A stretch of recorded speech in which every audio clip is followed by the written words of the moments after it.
আসসালামু আলাইকুম everyone, welcome back to Suraya's learning door. এবং আজকে আমরা শিখব ইনাফ এর ব্যবহার, অর্থাৎ অ্যাডজেক্টিভ, অ্যাডভার্ব প্লাস ইনাফ, এবং এরপর আমরা শিখব ইনাফ প্লাস নাউন। প্রথমে দেখো আমরা দেখব অ্যাডজেক্টিভ, অ্যাডভার্ব প্লাস নাউন এই স্ট্রাকচারে ইনাফ এর ব্যবহার কেমন হয়। যদি আমরা বলি are those French fries crispy enough for you, দেখো আমি লিখে দিচ্ছি are those French fries crisp enough for you। দেখো ফ্রেঞ্চ ফ্রাইজ গুলো কি তোমার জন্য যথেষ্ট ক্রিস্পি ছিল? এই কথাটা কি অর্থ, যে ফ্রেঞ্চ ফ্রাইজ গুলো কি তোমার জন্য যথেষ্ট ক্রিস্পি ছিল? তাহলে এখানে একটু খেয়াল করো, এই যে এনাফ, এই হচ্ছে আমাদের সেই এনাফ, আর এই হলো ক্রিস্প। তাহলে সর্বপ্রথম এই ক্রিস্পটা হচ্ছে অ্যাডজেক্টিভ। সর্বপ্রথম মনে রাখো যে এখানে দেখো অ্যাডজেক্টিভ প্লাস এনাফ, অর্থাৎ এখানে কি হলো adjective plus enough, তাই না? আচ্ছা, এরপর নেক্সট সেন্টেন্স আমরা দেখি, অ্যাডভার্ব দিয়ে একটা শিখি। সেটা হচ্ছে এরকম হতে পারে, she speaks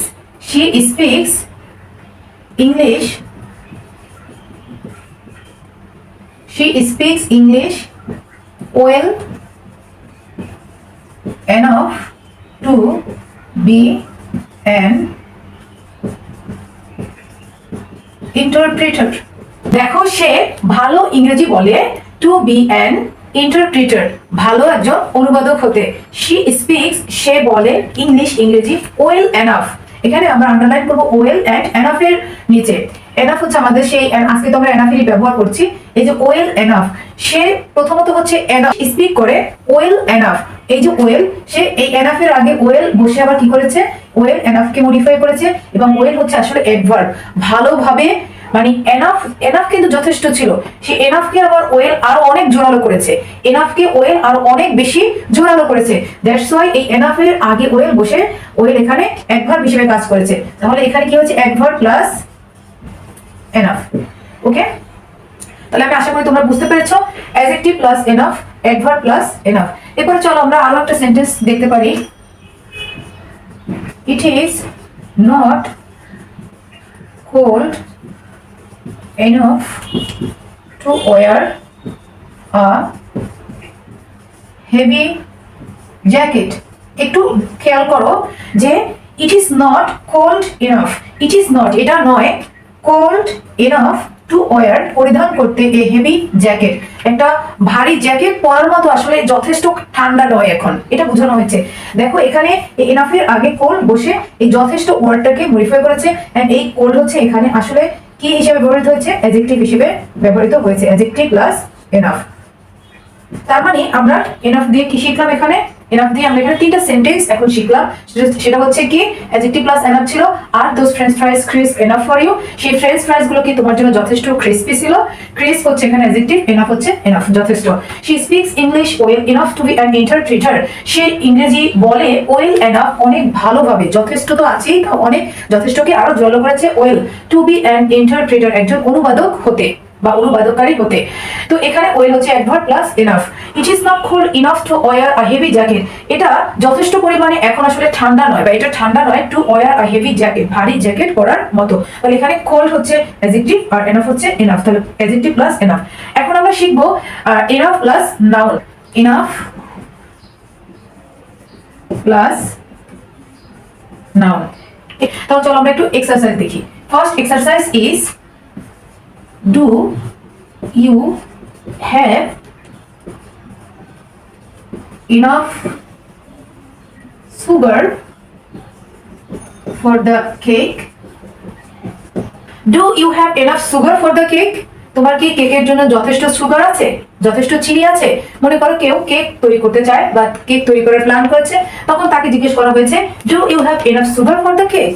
তোমার কি কেক বানানোর জন্য যথেষ্ট চিনি রয়েছে, চিনি আছে বাসায়? সেই ক্ষেত্রে আমরা এক্সপ্রেশনটা ইউজ করতে পারি। তাহলে দেখো ইনাফ, এই হচ্ছে সুগার, সুগার হচ্ছে নাম, একটা নাম প্রকাশ করেছে, চিনি। তাহলে যখন কোনো কিছুর নাম বোঝানো হয় তখন সেটা কি হয়, নাউন। আর এই হচ্ছে এনাফ। তাহলে এখানে দেখো কি হয়ে গেল, এই এনাফ, আমরা এই সূত্রটা দেখলাম এখানে, এনাফ প্লাস নাউন, তাই না? আচ্ছা, এরপরে চলো আমরা আরো উদাহরণ দেখি। আর উদাহরণ কি হতে পারে, she bought enough red paint to finish the burn. একটু খেয়াল করো, she bought সে কিনেছিল যথেষ্ট red paint enough plus red paint to finish the burn, বার্নিশকে কমপ্লিট করার জন্য, to complete the burn. ধরো বাসায় কেউ বার্নিশ করবে, ওয়ালে বার্নিশ করবে, তো সে যথেষ্ট রেড পেইন্ট কিনেছিল। তাহলে এখানে দেখো enough আর এখানে হচ্ছে রেড পেইন্ট, তাহলে এখানে কি হলো enough প্লাস নাউন কেন বলো তো, বিকজ রেড পেইন্ট তো নামই হবে এখানে, রেড পেইন্ট লাল পেইন্ট কিনেছিল, তাহলে এটা হচ্ছে নাউন, এনা প্লাস নাউন। চলো আমরা আরো একটা এক্সারসাইজ দেখে আসি, সেটা হতে পারে এরকম, he does not have enough money to attend the concert. একটু খেয়াল করো, he does not have enough money, এখানে আমরা আন্ডারলাইন করি এনাফ এন্ড মানি।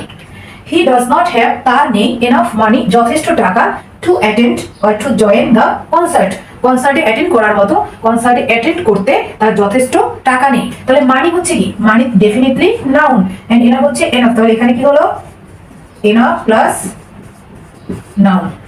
তো শুরুতে আমরা কি দেখেছিলাম, অ্যাডজেক্টিভ প্লাস এনাফ প্লাস নাউনের ব্যবহার, সেখানে এনাফ ফলো করেছে কাকে, অ্যাডজেক্টিভ অ্যাডভার্বকে, আর এখানে এনাফ ফলো করেছে নাউনকে।